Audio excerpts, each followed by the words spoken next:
अस्सलाम वालेकुम। ईद तो साथ खैर के गुज़र गई, लेकिन गोश्त वालों का और गोश्त के पसंदीदा अफराद का गोश्त का इस्तेमाल कम ना हुआ।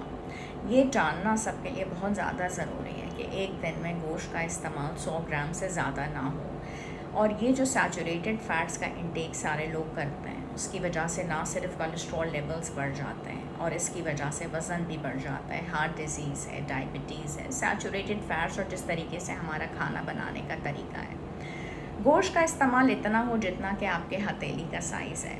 जो लोग कुदरती तौर पे लंबे चौड़े हैं, उनकी हथेलियों का साइज़ भी बड़ा है। रिसर्चर्स इसको बहुत क्लियरली बताते हैं कि जितना ज़्यादा आप गोश्त का इस्तेमाल करते हैं, कोलोन कैंसर की परसेंटेज भी उसी हिसाब से बढ़ती ही चली जा रही है।